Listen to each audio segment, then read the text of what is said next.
Falava eu ontem a respeito do ressentimento dos doentes, dos falhos, enfim, dos fracos e do perigo que é esse ressentimento e da questão interessante que o Nietzsche fala ali no Genealogia da Moral, da gestão desse ressentimento que a igreja e o sacerdote ascético, e hoje, dizia eu ontem, que o sacerdote ascético se mistura a outras figuras laicas.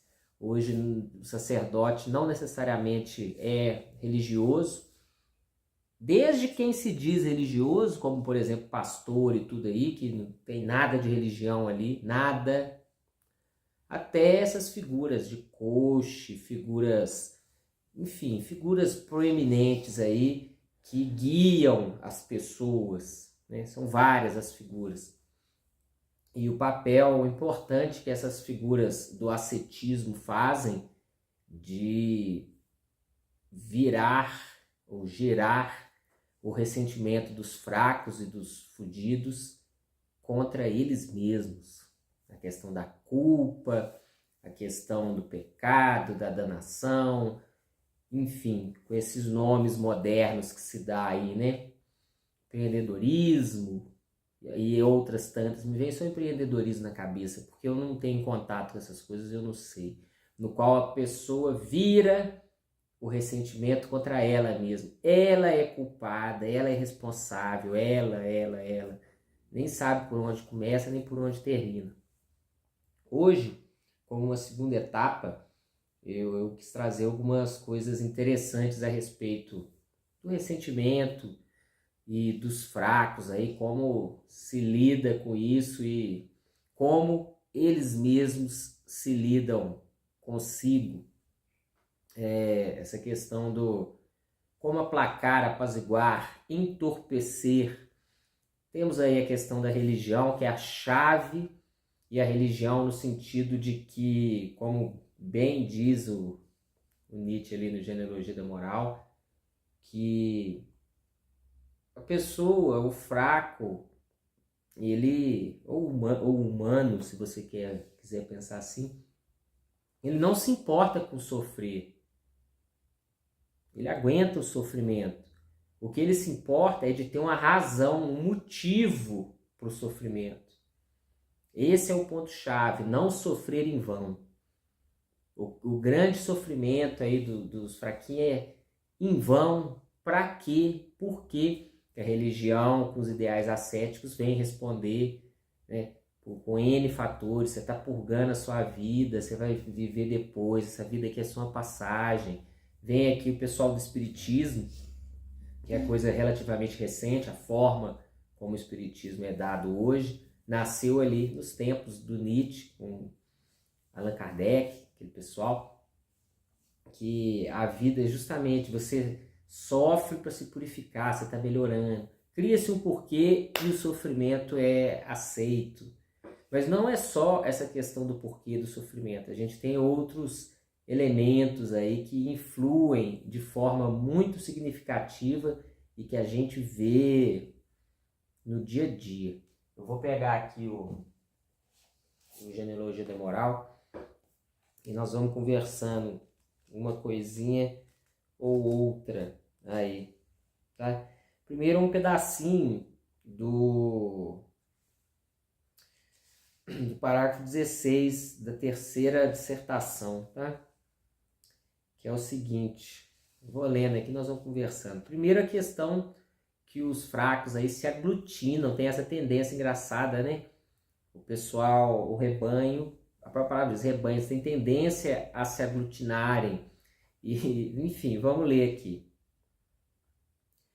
Percebe-se agora o que, segundo a minha concepção, o instinto curandeiro da vida ao menos tentou, através do sacerdote ascético, e para que lhe serviu a tirania temporária de conceitos paradoxais e paralógicos, como culpa, pecado, pecaminosidade, corrupção, danação. Serviu para quê? Todos esses conceitos. Para tornar os doentes inofensivos, até certo ponto. para fazer os incuráveis se destruírem por si mesmos, para com rigor orientar os levemente adoentados de volta a si mesmos, voltando para trás seu ressentimento, ou seja, voltando para si mesmo. Uma só coisa é necessária, diz o Nietzsche entre aspas aqui. Quem conhece Bíblia sabe, né, a origem dessa fala aí. E dessa maneira, né, para o sacerdote fazendo isso, dessa maneira, aproveitar os instintos ruins dos sofredores para o fim de autodisciplinamento, autovigilância, autossuperação. Já se vê que uma tal medicação, uma simples medicação de afeto, não pode significar o caralho. Não pode significar... Cadê?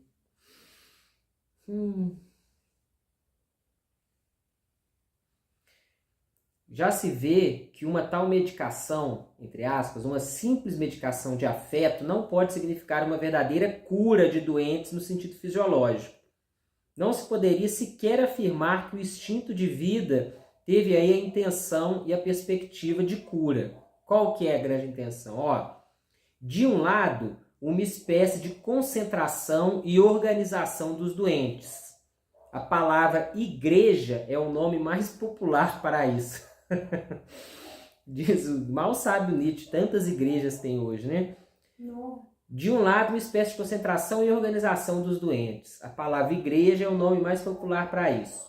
De outro lado, uma espécie de salvaguarda provisória dos mais sadiamente constituídos, dos mais plenamente forjados, criando-se assim um abismo entre doentes e sãos. Durante muito tempo isso foi tudo. E era muitíssimo. Durante muito tempo, né? Aí a gente pula para o outro, que eu vou ler para vocês, nós vamos conversando, que é o 18. Ele vai falar sobre a questão do amortecimento geral da sensibilidade, da capacidade de dor, etc., que essa visão ascética do mundo traz. Porque ele vai dizer aqui sobre aquelas explosões de afeto que se tem, que a pessoa se distrai de si mesmo, né? Seja por meio de imaginar um além-mundo, seja por meio do fruto, inclusive, do modo de se viver que se tinha, hoje não existe mais, as pessoas que jejuavam, as pessoas que faziam penitência, as pessoas que usavam aqueles aparelhos que vende aí, cinto com espinho, a pessoa fica sentindo dor, essas coisas que incentivavam um excesso de afeto, seja fome, seja dor, seja desespero, que isso entorpece, a pessoa se esquece de si mesma, uma espécie de um entretenimento causado por extremos fisiológicos, vamos dizer assim. Aí ele vai falar aqui de alguns outros mecanismos aí de entorpecimento de si, que as pessoas fracas aí se submetem. Inclusive, retomando essa questão que a gente falou antes aí do amontoamento, né, que é comumente chamado de igreja, segundo ele.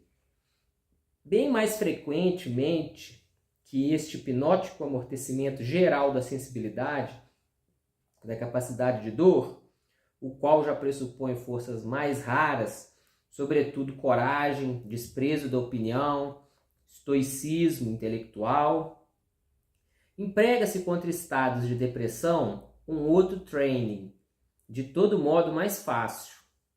Sabe qual é? A atividade maquinal.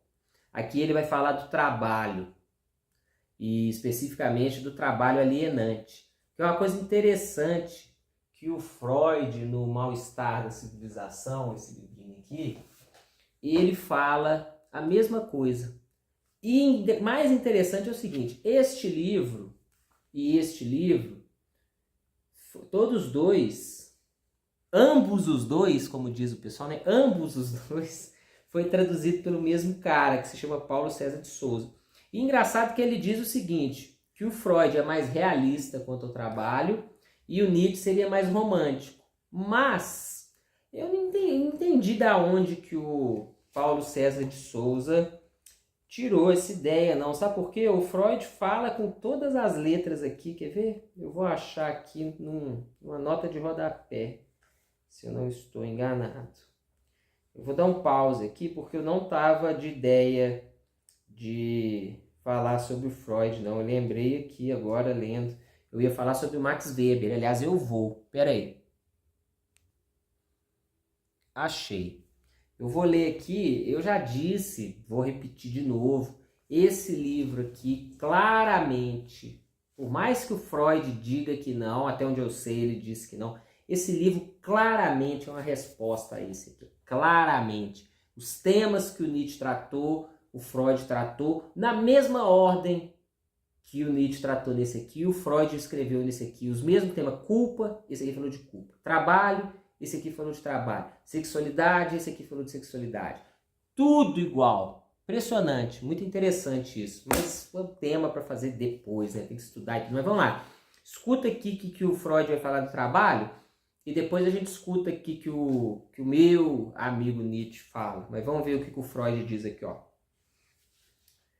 Não havendo uma disposição especial que prescreva imperiosamente a direção dos interesses vitais de alguém, o trabalho acessível a todos pode ocupar o lugar que lhe é proposto pelo sábio conselho de Voltaire. Não é possível, nos limites de um panorama sucinto, examinar satisfatoriamente a importância do trabalho para a economia libidinal. Tá, tudo bem. Nenhuma outra técnica para a condução da vida prende a pessoa tão firmemente à realidade como a ênfase no trabalho, que no mínimo a insere de modo seguro numa porção da realidade, na comunidade humana. A possibilidade que oferece de deslocar para o trabalho e os relacionamentos humanos a ele ligados uma forte medida de componentes libidinais, narcísicos, agressivos e mesmo eróticos, empresta-lhe um valor que não fica atrás de seu caráter imprescindível para a afirmação e justificação da existência na sociedade. A atividade profissional traz particular satisfação quando é escolhida livremente, isto é, quando permite tornar úteis, através da sublimação, pendores existentes, impulsos instituais subsistentes ou constitucionalmente reforçados. E, no entanto, o trabalho não é muito apreciado como via para a felicidade. As pessoas não se lançam a ele como a outras possibilidades de gratificação. A imensa maioria dos homens trabalha apenas forçada pela necessidade, e graves problemas sociais derivam dessa natural aversão humana ao trabalho. Então vocês vejam, não é bem o que o Paulo César de Souza entendeu, não, na minha humilde opinião. Né? Me parece aqui que o Freud está falando com todas as letras aí que o trabalho, na maioria das vezes, é alienante, tanto é que o homem não gosta do trabalho. Ele fala que o trabalho pode ter esse papel de sublimação dos instintos, pode ter, quando se encaixa. O cara gosta de ver entranha dos outros, em vez dele virar serial killer, ele vira médico, cirurgião, encaixou, né? Agora, o cara, sei lá, gosta de ler poesia e vai trabalhar varrendo rua nas praças e cidades aí, é tenso, né? Aí não tem jeito. Mas vamos lá, porque o Freud ali está falando da questão do trabalho enquanto possibilidade de saúde. Saúde. E o Nietzsche vai dizer aqui, no sentido de trabalho, igual o que esse cara aqui descobriu, ó, o Max Weber aqui, ó, no Ética Protestante e o Espírito Capitalismo, que ele diz aqui muito bem que para as questões que se tinham, os questionamentos e tudo mais, a resposta, trabalho. Se trabalhar, você cansa, você não pensa, você não faz nada. Lembro aqui também do Anticristo, do Nietzsche, que tem um vídeo que eu fiz aí falando sobre aquela história do paraíso, né? Do paraíso, que ele fala lá, por que o ser humano lá foi expulso do paraíso e teve que trabalhar? Por que a expulsão do paraíso significa trabalho? Porque trabalhando você não tem tempo de pensar. Aquele ócio que eles viviam lá no paraíso fazia com que o homem ficasse igual a Deus. Palavras do Nietzsche no Anticristo lá, tá? Mas eu tenho o vídeo aí, vocês assistam. Voltemos aqui ao Nietzsche. Está fora de dúvida que através da atividade maquinal, uma existência sofredora é aliviada num grau considerável. A este fato, chama-se atualmente, de modo desonesto, a bênção do trabalho. O trabalho dignifica, né? Trabalha aí de 7 da manhã até meia-noite, igual aquele motoqueiro que foi xingado de lixo, né? A bênção do trabalho, o trabalho dignifica, o suor limpa a alma, né? O suor honesto limpa a alma.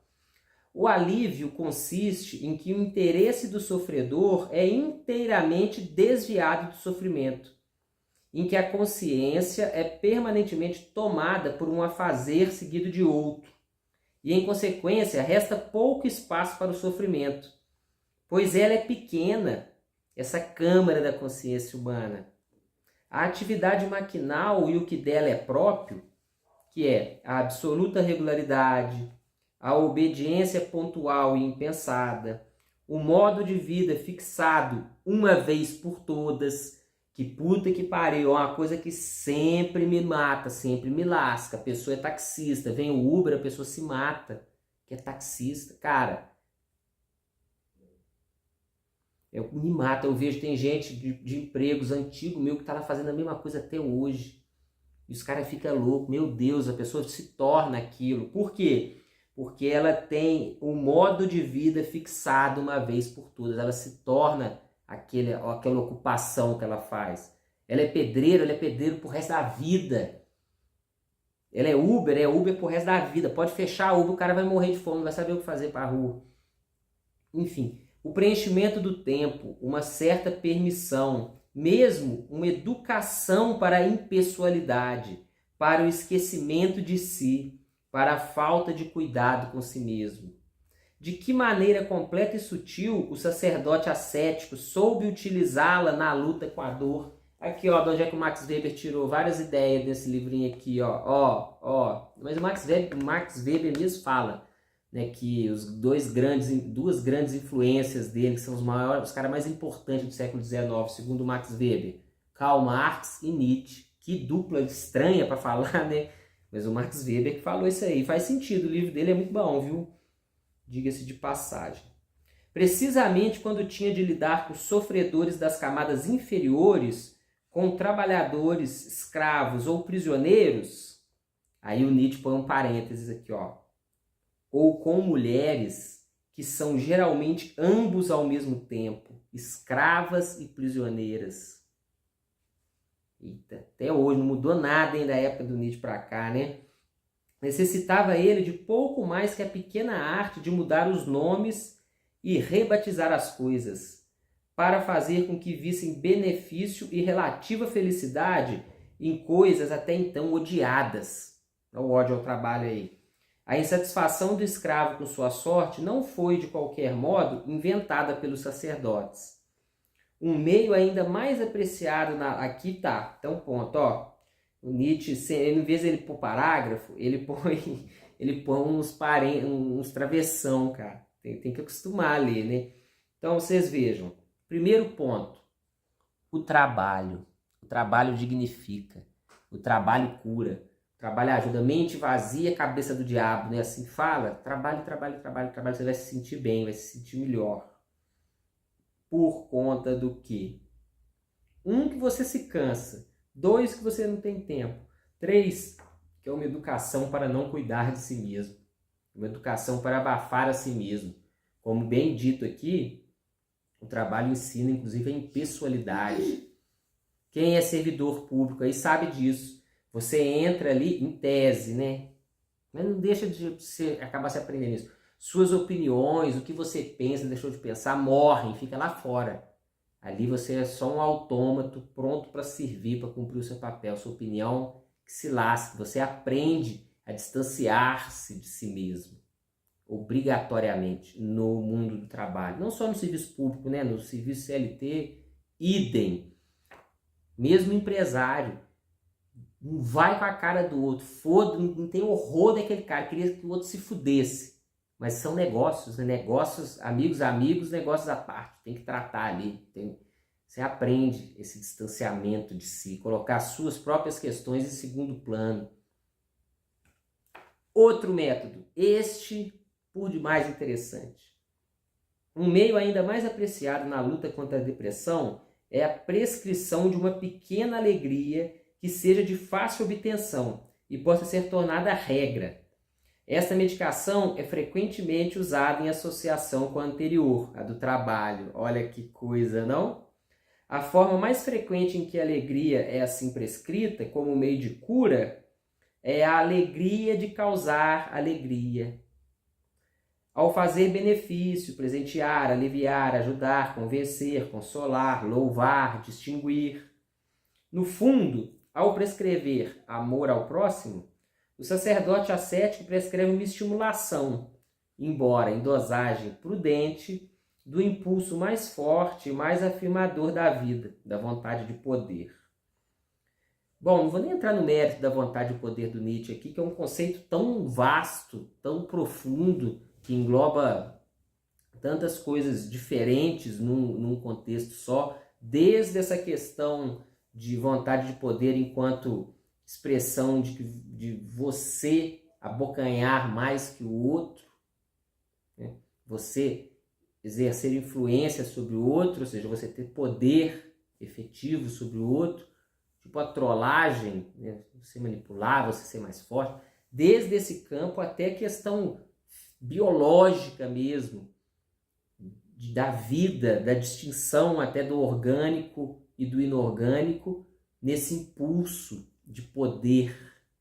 Então é uma questão muito complexa, esse negócio da vontade de poder do Nietzsche aí, que eu não me arrisco a falar sobre, não, que eu não sei.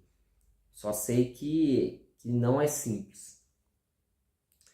A felicidade da pequena superioridade que acompanha todo o ato de beneficiar, servir, ajudar, distinguir, é o mais abundante meio de consolo de que costumam servir-se os fisiologicamente obstruídos, supondo-se que estejam bem aconselhados.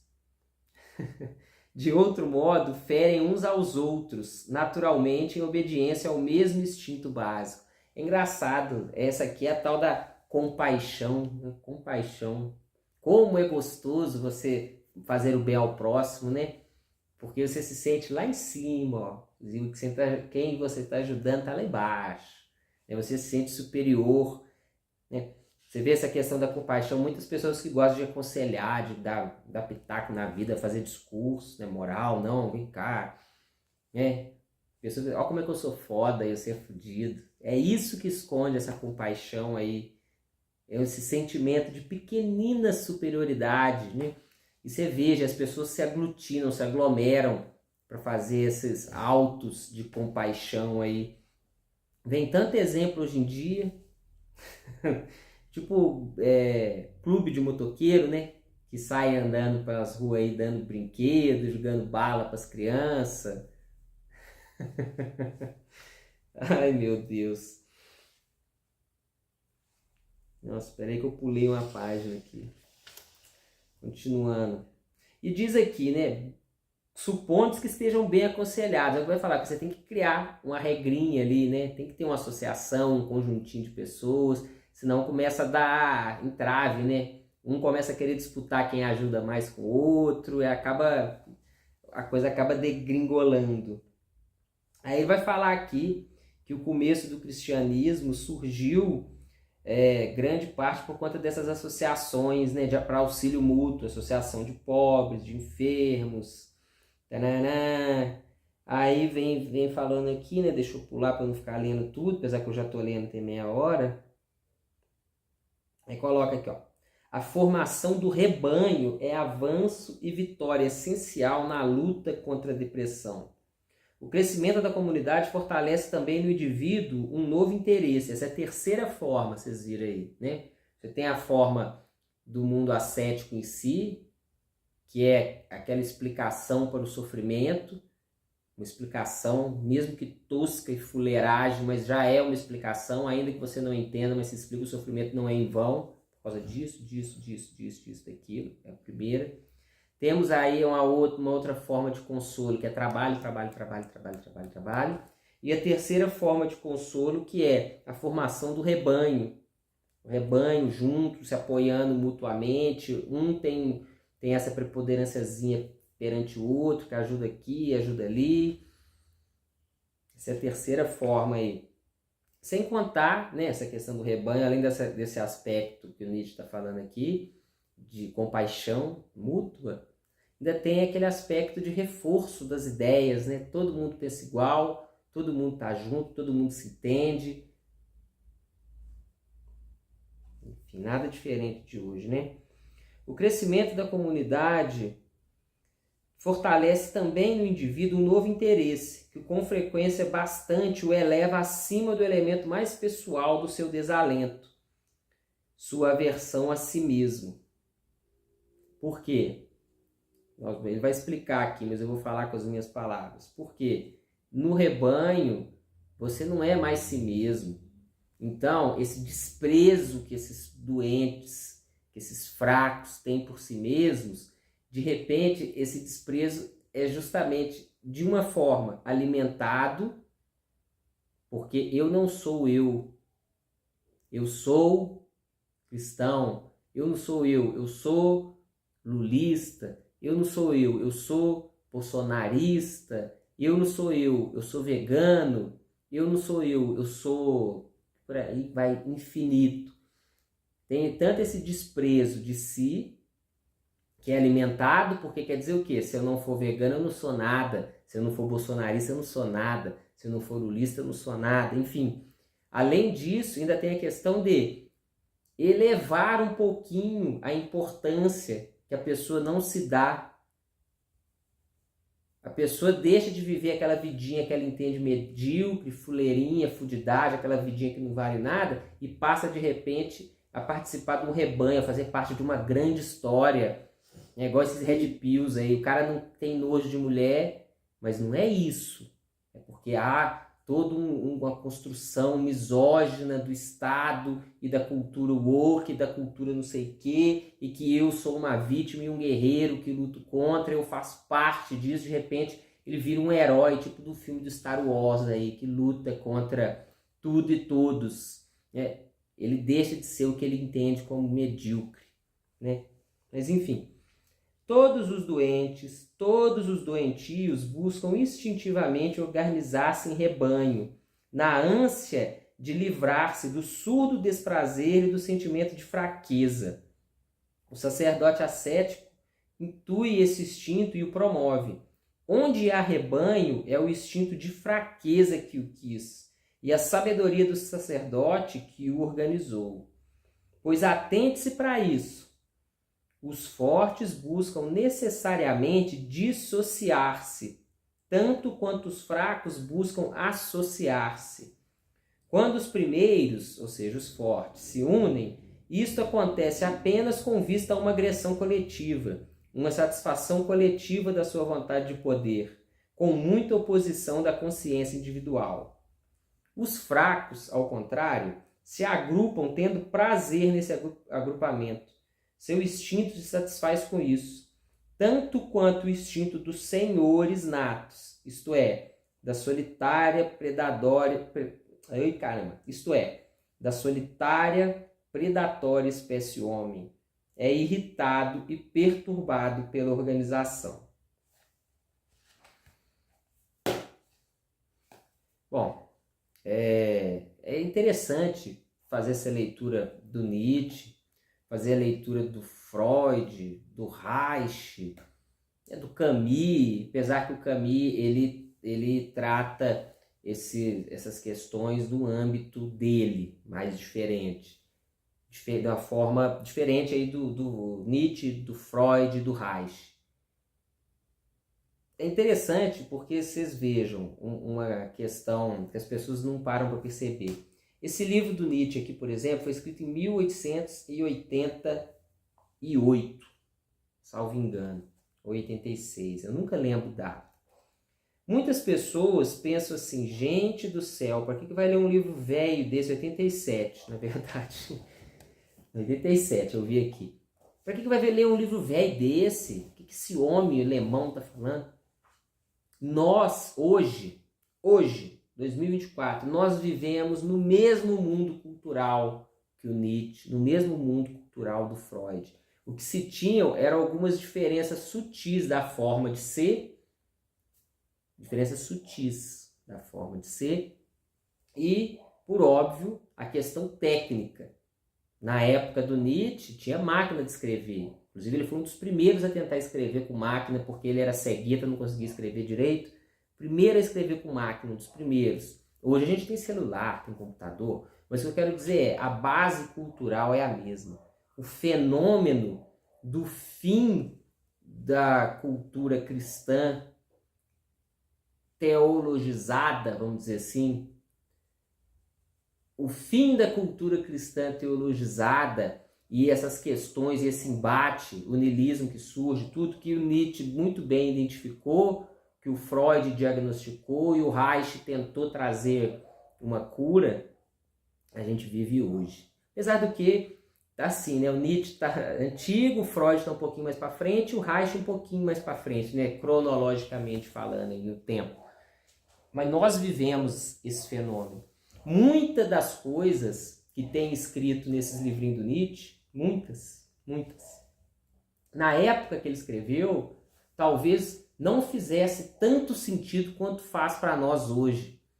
Ele realmente foi um sismógrafo que percebeu o tremor de terra profundo antes de vir para a superfície. E é um caminho, é uma conclusão que se chegar, não vai ser tão rápido quanto Nietzsche pensou. Mal sabia o Nietzsche que teriam forças, né, forças contrárias a esse movimento de libertação do ser humano. Que, diga de passagem, esse livro aqui, o plot twist, aqui é carpado, igual daquela moça que pula pirueta na Olimpíada. Porque eu vou falar sobre a conclusão final desse livro aqui, que é surpreendente. E olha que eu li as obras dele, quase tudo aí, né? Tô relendo de novo algumas que eu já tinha lido e lendo obras que eu não li na época que eu estudava. E é surpreendente. Surpreendente porque, que pese ele já falar a conclusão desse livro aqui, no Aurora, no Gaia Ciência, Humano Demasiado Humano, ele já tinha falado, aqui ele chega por um caminho inesperado. E a questão é a seguinte,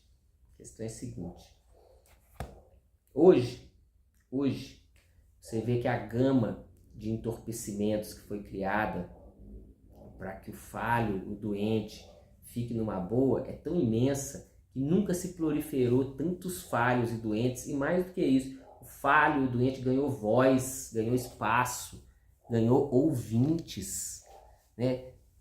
Para além dos sacerdotes ascéticos, aí, que são os guias, os líderes, as próprias ovelhas aí ganharam voz dentro desses espaços que foram criados aí, né? Por exemplo, hoje você não precisa estar aí no mundo para poder ser crítico ou fazer discurso de alguma coisa. Tem pessoa aí que faz discurso em cima de revistinha, de herói, de filme, de super-herói, de videogame, igual falávamos outro dia numa live aí a respeito do pessoal aí que defende marca, defende isso, defende aquilo. E o que as pessoas não percebem e jamais vão perceber, e esse é o ponto bisturi do Nietzsche aí, um ponto que infelizmente eu entendo aí mais no Nietzsche do que no Freud principalmente e do que no Reich. Eu vejo que não tem solução. As pessoas são o que são. São o que são. E essas que são doentes não percebem o quanto, ao invés de elas estarem tratando as suas doenças, elas estão, na verdade, buscando um analgésico, um alívio para a dor. Elas identificam aquela dor, aquela doença como virtude. É triste, né? E são poucos que escapam nesse esquema aí. E todos que escapam desse esquema, que são os fortes, inegavelmente sentem uma sensação horrível no correr da vida, porque nunca se encaixam em nada.